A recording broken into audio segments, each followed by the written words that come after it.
Good start. Hello and welcome back to another episode of Cooking with Sonny. Today I'm going to be showing you how to make roasted potatoes, and not just any old roasted potatoes. These are the most crispy, fluffy, heavenly, delicious roasted potatoes you will ever try. Stay tuned, you're not going to want to miss this one. So before we begin, I would just like to note that things like times and temperatures will all be posted at the very bottom of the description underneath this video. And also I will be adjusting for Celsius and Fahrenheit for people who are abroad. Okay, so which potato to choose? I would say get russets or get Yukon Golds. For the most part, when we're roasting potatoes, those are the two potatoes we're using.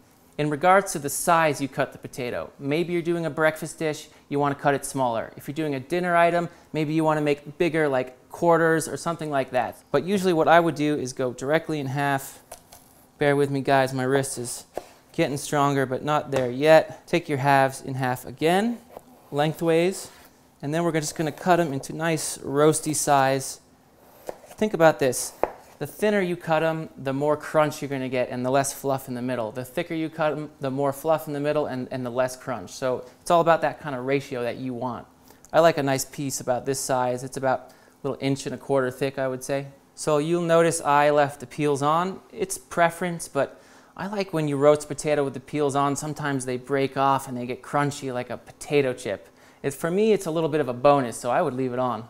So I have some salty boiling water in here with just a little bit of baking soda. The first step is going to be to blanch these for 10 to 15 minutes to start break down the outer edge of those potatoes. The reason we put baking soda is I don't want to get into all the science of it, but you're going to get a much better crunch on the outside, which for me is always a plus. So I've had these potatoes going for about 12 minutes. Just want to take one out so we can have a look at it. You can see the edges have definitely started breaking down. The knife is going in easily, that's what we want. So we're gonna go ahead and strain these now. Fuck, all right, well, I'll do my best. It's all right, I'm doing my best with my left hand here, guys. I got it, no worries. So I'm gonna be using this pan to roast the potatoes in the oven. You could use a sheet tray, but I'm using this pan for a purpose, and I will show you that a little bit later. Straight in. Okay, so we're putting our potatoes into a mixing bowl, medium size. I'm going to be adding just a little bit of oil to this. This is olive oil, just so they're not dry. Now we're going to season it just a little bit. Kosher salt, fresh ground black pepper. When we cook these, we cooked them in salty water, but it wasn't too salty. Again, all those amounts will be in the description. So now we're adding a little more salt before baking, and we'll add a little more salt when they come out of the oven. By building these layers of seasoning, we're going to achieve something at the end that is just like the perfect bite. Trust me on that one. So the potatoes have been sitting in this bowl. They've been steaming for about 5 minutes. So what we're going to start to do is toss the potatoes in this bowl. The idea here now is we're starting to break down that edge of the potato, create like this kind of fluff and texture on the edge so that when we roast it, we're going to get this insane crunch. This is a really important step. These are starting to get that real nice texture. So I did about 30 of these just to give you guys a sense of how long it took to get that kind of fluff going on.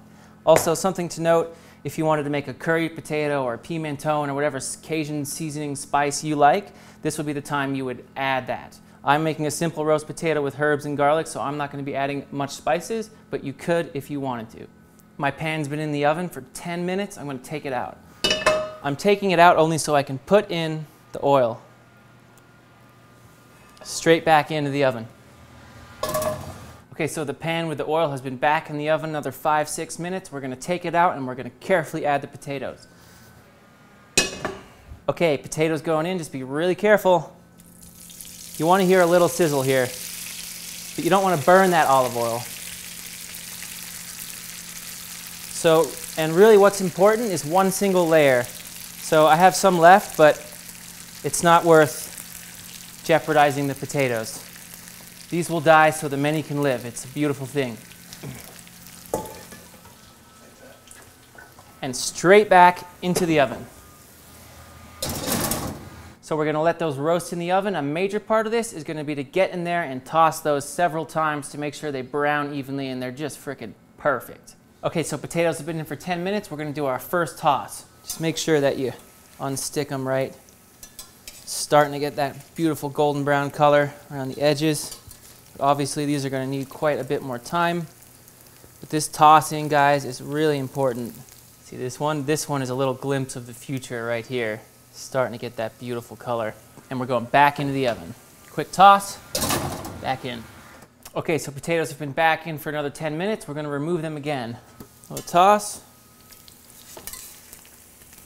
Make sure too, when you toss them, before you put them back in, you're getting a good unbrowned side hitting the bottom of the pan. Okay, so the potatoes have been in another 10 minutes. That's 30 minutes total. They're coming out. So now what we want to do, we're going to smash some whole garlic. Peels on is fine. Straight in. Just give it a good toss.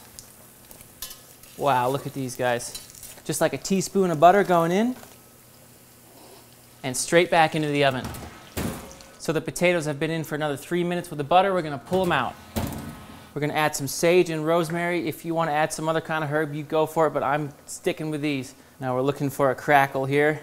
Just make sure those herbs are sort of submerged in the oil so they start to release their flavor.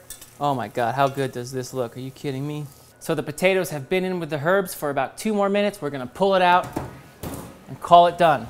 Let's give it one more final toss. So the butter's become a little bit nutty, a little bit brown. The garlic is cooked but not burned. It's all released its flavor into the oil. The herbs have released their flavor, but they're not overcooked, and they're going to make a great garnish on top. So let's drain some of the fat off these potatoes, and then we're going to go ahead and plate. Straight onto a paper towel. By the way, if you have some of that butter and olive oil left over in there, do not throw that away. That is gold. I'm garnishing these with a little Maldon salt. That's that third layer of salt I was talking about. You want to do this right when it comes out of the oven so it'll stick. Now we're going to go ahead and start plating. So as I'm plating this, I sort of reserve some of the herbs that I'm putting right back on top. That's why you didn't want those overcooked, because you're getting this absolutely gorgeous color from it.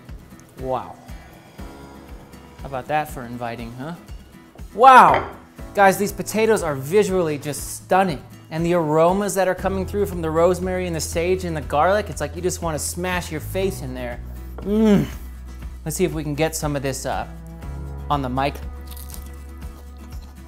You have got to try these. The crunch, the fluffiness is just insane. Definitely do the baking soda trick. Feel free to experiment with flavors and different herbs, but my God, guys, just follow the steps and follow the recipe below this video and you will not believe what you can create. So that is it for today, my friends. If you enjoyed the video, please leave me a thumbs up and subscribe. See you next week.